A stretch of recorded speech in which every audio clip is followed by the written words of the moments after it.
Rank 1. The spotter. You are not a cop yet. Not really. You have the badge, you have the number, you passed the physical, and you sat through every briefing they put in front of you. But inside a fugitive task force, none of that means anything on day one. What you are on day one is a set of functional eyes that the senior guys trust just enough to put in a car and point at a building and leave alone for 8 hours with a radio that mostly stays quiet. The building is usually a corner unit in a complex that smells like old grease and dried concrete. You are parked across the street in a vehicle that is not marked and does not look like anything worth noticing. You have a radio, a flask of cold coffee, and a photograph. The photograph shows a man who has been running for 14 months. He is not remarkable looking. That is part of why he has been running for 14 months. Your job is to watch the entrance and call it in if he walks through the door. That is the whole job. You do not knock. You do not approach. You do not make decisions about what happens next. If the subject appears, you key the radio and say exactly what you see, using exactly the words you were trained to use. Then you wait for the senior team to move while you stay exactly where you are and keep watching. This is not a slight against you. This is the architecture of how fugitive work actually functions at every level. Everyone on this task force was a spotter first. Every single one of them. The ones who understood what that meant moved up. The ones who didn't are no longer on the task force. And some of them are no longer in law enforcement at all. What you learn at this rank is patience that is not passive. You are reading everything in front of you. The woman who leaves the unit at the same time every single morning and never looks left. The car that parks against the curb, but whose driver never gets out and never appears to be waiting for anyone. The window on the third floor that has had the same curtain pulled exactly halfway across for 6 consecutive days. You are building a picture without being told to build a picture.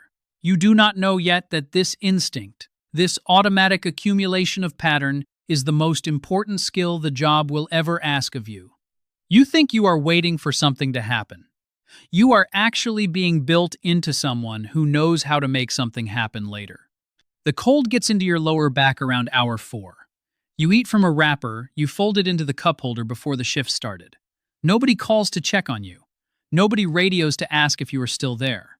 This is also a test, though nobody announced it as one, and nobody will ever score it out loud. You file your observation log at the end of the shift, and the senior investigator reads it without comment. The next morning, you are back in the same car, same street, same cold coffee. You understand, without being told, that this is exactly where it is supposed to begin. Rank 2. The runner. They start putting you in motion. Not leading anything, just moving. You are the person who drives the vehicle when the senior operator needs both hands, completely free. You carry documents between the task force office and the marshal's liaison 3 floors up in a federal building that always smells like printer toner and carpet cleaner. You walk a subject address alone to confirm occupancy before the team commits resources to a full approach. You pull raw surveillance logs and organize them into something coherent that the investigators can actually use during a morning briefing without losing 20 minutes hunting for a single timestamp. Running sounds like administrative work. Running is everything. Because at this rank, you are inside the active information for the first time. You are touching the live file with your hands. You learn that the man in the photograph from your first week has 3 known associates, 2 working aliases, a history of violence that the initial briefing summary significantly understated for reasons nobody fully explains to you, and a girlfriend in a second city who genuinely does not know he is wanted. You learn how surveillance packages are constructed from nothing. You learn why certain addresses get flagged for forced entry, and why others get flagged for extended patience and observation. You learn the difference between intelligence that moves a case forward and intelligence that only feels like it does. You also learn what happens when someone makes an assumption that turns out to be wrong. A runner on this task force before you confirmed an address as occupied based on indirect indicators when it was not occupied. The entry team went in hard. The subject was not there. The team compromised a 6-week operation in under 4 seconds and gave a federal fugitive confirmed proof that he was being actively hunted at that specific address. The runner is no longer on the task force. You think about this specific sequence of events every single time you write anything down, every time you confirm anything to anyone above you. The margin is that thin at this rank. They let you feel exactly how thin it is before they give you anything more to carry. Rank 3. The field investigator. Now you are building the case from the ground up with your own hands. This means you are making direct contact with informants. It means you are knocking on doors that do not belong to the subject, but belong to people who exist somewhere inside his orbit. It means you are developing sources inside neighborhoods where a visible badge is the worst possible way to open a conversation. And you are learning to have conversations that are genuinely productive anyway, without the badge doing any of the work for you. Fugitive investigation is 90% human intelligence, and everyone who has done this job seriously will tell you the same thing. The data matters enormously. The cell tower records matter. The financial transaction traces matter. But none of it tells you where someone is sleeping on a specific Tuesday night, the way a person with a real reason to talk tells you. Your job at this rank is to find that person and understand their reason before they change their mind. The skill is in understanding what the reason actually is beneath the surface of it. Sometimes it is money, and the transaction is clean and straightforward. Sometimes it is fear, not fear of you, but fear of what the fugitive himself will do if he discovers that someone in his circle cooperated. Sometimes it is old accumulated anger. A cousin who was owed something significant and never received it. A woman who was given promises that evaporated and was left holding consequences she never agreed to carry. You learn to listen for the thing that exists underneath the thing being said. People rarely tell you directly what they know. They approach it sideways and circle the center of it repeatedly. Your job is to map the shape of that circle without making them feel surrounded by it. You are running 2 active cases simultaneously at this point. One involves a robbery suspect who has been mobile for 8 months, burning through a rotating network of family addresses in a pattern that suggests someone with experience taught him how to move. The other is a domestic violence warrant, and that one sits in your chest differently, because the person carrying the most risk is the same person whose testimony produced the warrant, and she may or may not be sheltering the subject of her own choice. You cannot always determine which situation you are actually inside.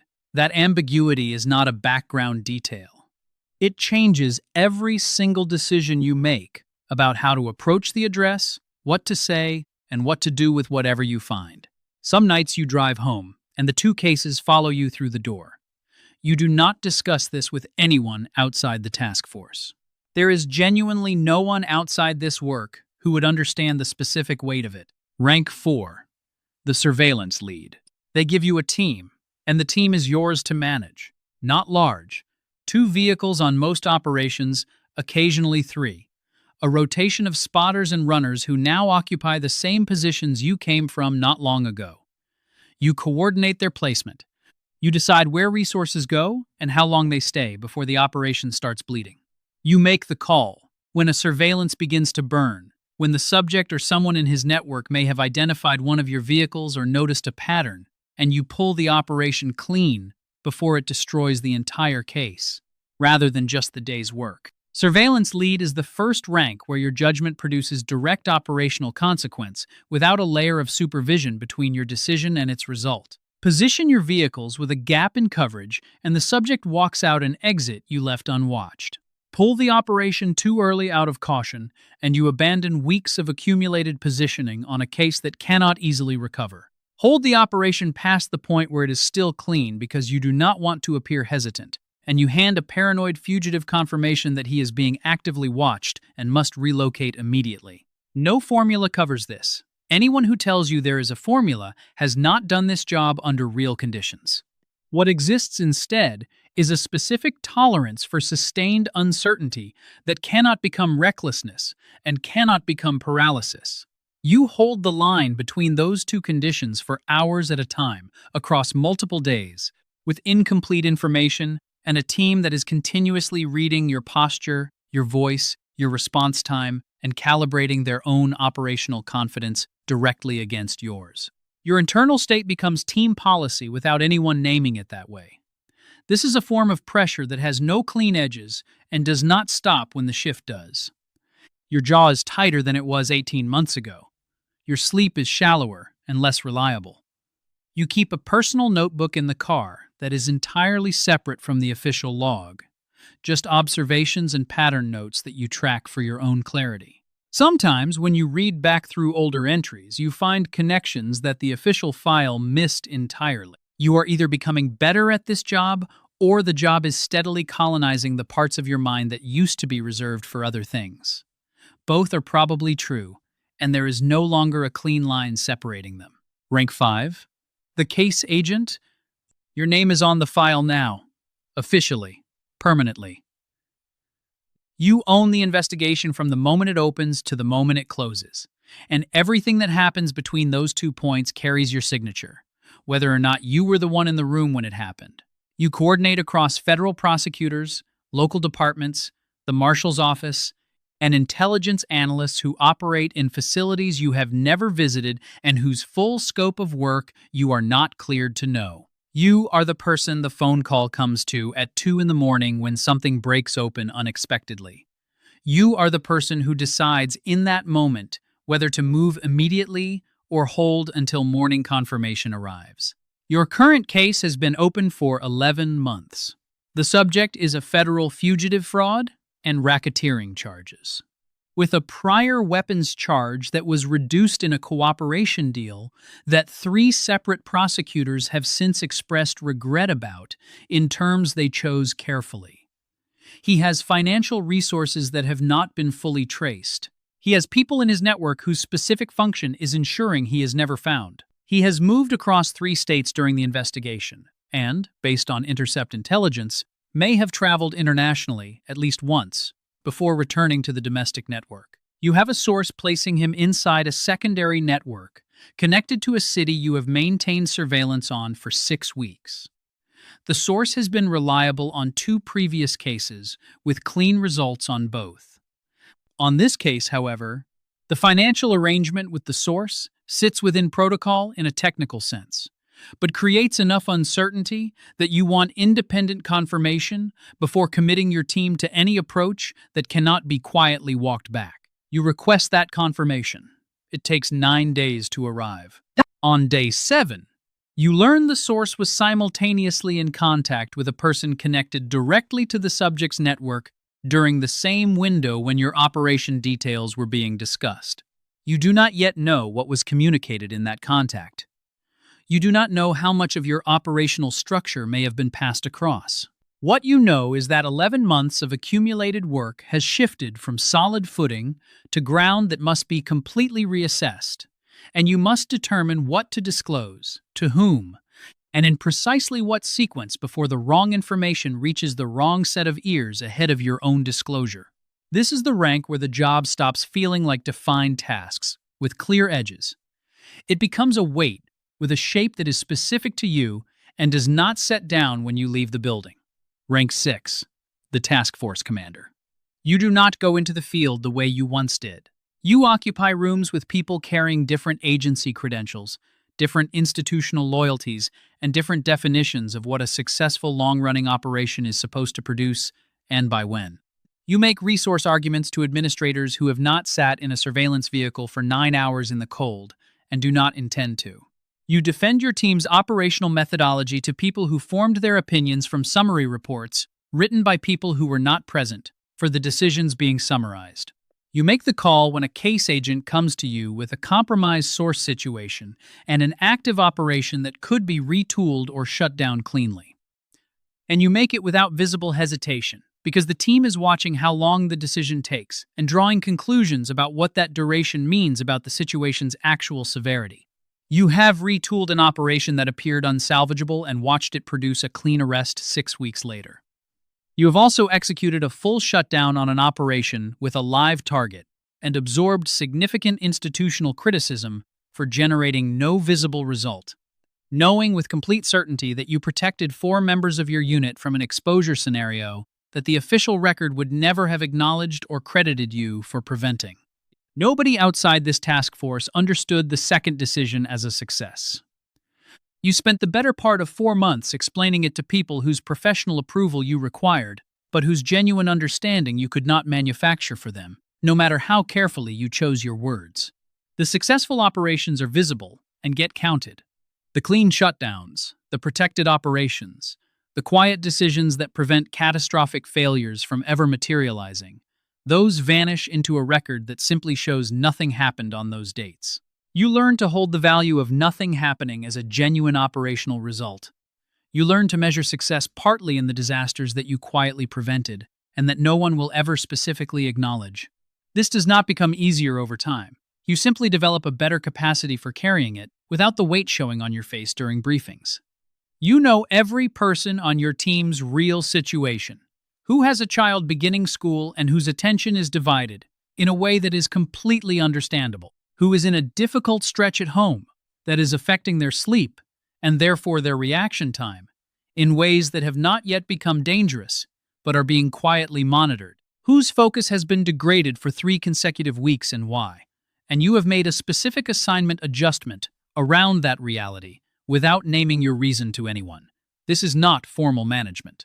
This is the weight of being responsible for people who are doing serious, dangerous, invisible work in civilian clothing, inside communities that have no awareness.